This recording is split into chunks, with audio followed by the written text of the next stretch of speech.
When Mr. Chidambaram decided to allow cars below a certain length and below a certain engine capacity to gain a tax benefit all those years ago, he was probably only thinking of the humble small car, the hatch. What we got instead was ingenuity.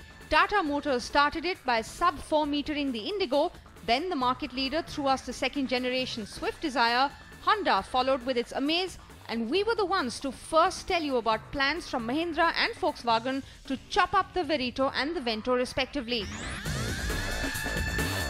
Mahindra is ready and the Verito vibe is out of the gate.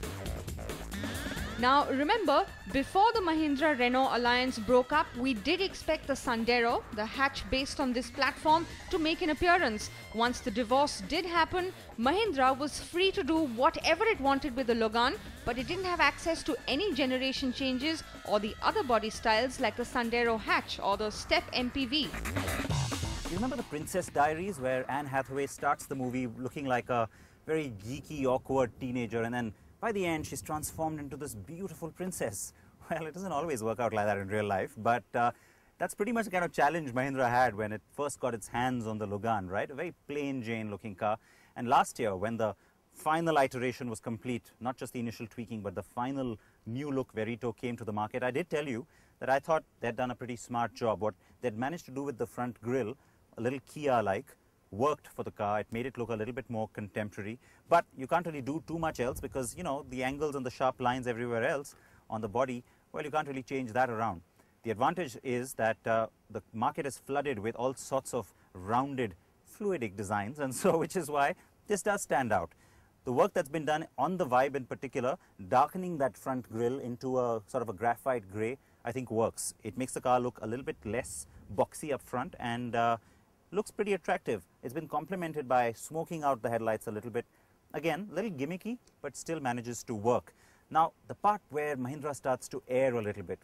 You got these nice ideas, you get lots of them, and you put them all together. It doesn't always work because you got wheels here that have been finished off in what they're calling a champagne color. I'm not sure that complements that. I would have liked to have seen perhaps graphite grey alloys. It would have looked really smart, very distinct and different.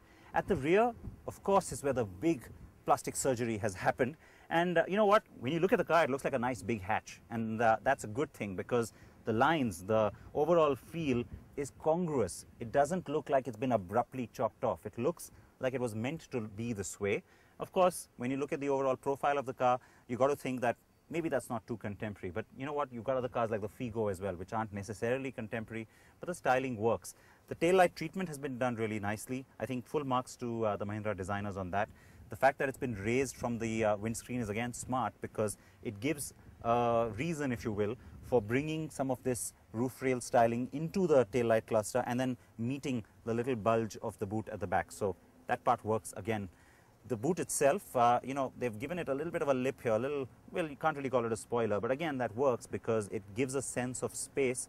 And remember, all along, it looks like a hatch. That's the only letdown, if you will, because had this been a big hatch door, I think you would have got a lot more space on the inside, but re-engineering that costs a lot more than what this has been, than what's been done here. And so I think in that sense, the compromise still works. I am glad that the car is still called Verito and, you know, it doesn't have a totally different name.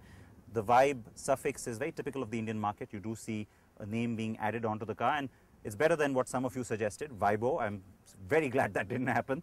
And you know what, talking about all those different colors, again, too much chrome here at the back, maybe too much like the sedan as well. It could have been a little distinct by, again, giving that graphite, sportier sort of an image back here. And that has been carried out in the bumper, where you do see this two-tone. And while I think that's a smart move, it makes the rear look a little less heavy as well by adding the black element. It also shows up some of the cheap plastic, so I'm not sure drawing attention to that was such a smart idea. But on the whole, I think this whole effort of bringing the Verito to a sub-4 meter sort of a level, from a design point of view, seems to work. Now, hang on, Sid. If all the fuss is about that rear end, when are you going to show us the boot? Isn't that right, folks, huh? On the regular Verito, the boot is a big USP in that car. 510 litres is the volume of the Verito's boot.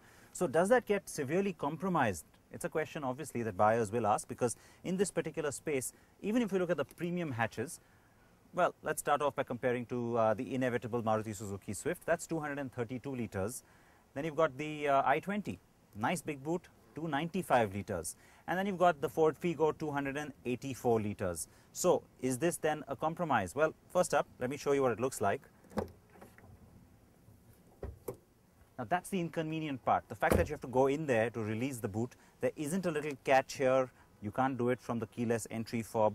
You've got to do it from inside, and that's inconvenient because when you're carrying stuff, you don't really want to have to do that. Now, take a look at that. 330 litres, nice and ample and fairly generous, at least on paper. The only downside is that, of course, access to it is not as convenient as a regular hatch or even a regular boot because, you know, you've got to sort of reach in there. So when you're putting out a big heavy bag, that could be a little bit inconvenient. But otherwise, of course, in terms of space, and especially for your daily needs, you don't carry heavy bags every day. Well, for that, it is definitely ample.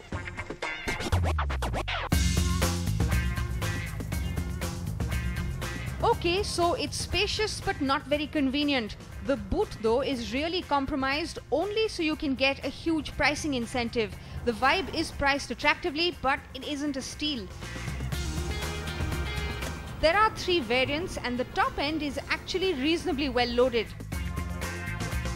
But compare it to cars like the Ford Figo and the Vibe will seem pricey. The Figo starts at 4,89,000 rupees and goes up to 6 lakh rupees ex-showroom, while the Swift and the Ritz from Maruti are in the same territory. And just like the Figo looks like a better deal with its space and specs over the Maruti models, the Vibe should have too, but it doesn't. Of course, since the Vibe isn't a hatch, you may want to draw comparisons with the Dzire and Amaze too, in which case prices look pretty good. Mahindra has chosen to go with just the 1.5 diesel and not the 1.4 petrol option on the Vibe. This may have been a masterstroke a few months ago, but we think a lower entry price would have been more judicious in the current market.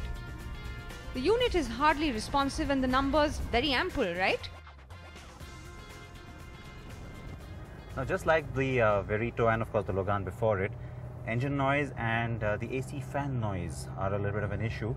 But outside of that, it's very much that European car that you know, the Logan always was, and that's what works in its favor in many ways because you get that nice solid feel from the suspension. Handling is pretty good too, and overall the car doesn't feel at all compromised or toy-like or very light. All of those attributes are very much there on the Vibe as well, despite the fact that the car is a little bit shorter at the rear. There is a touch of lag, but barring that and the almost too much of room, the car performs well. In our opinion, the Vibe may have benefited from slightly fatter tires for sportier handling and ride, but fuel efficiency dictates the 185/70 R14 tire size. The claim mileage, by the way, is 20.8 kilometers per litre. Mahindra has played it smart with the Verito and the Verito Vibe. The question is, can it make the transition from being seen as uncool to being slightly more upmarket and urban? We will be watching the sales closely. The big rivals for the car are the Figo and the Swift, and not really the Dzire or the Amaze in our view.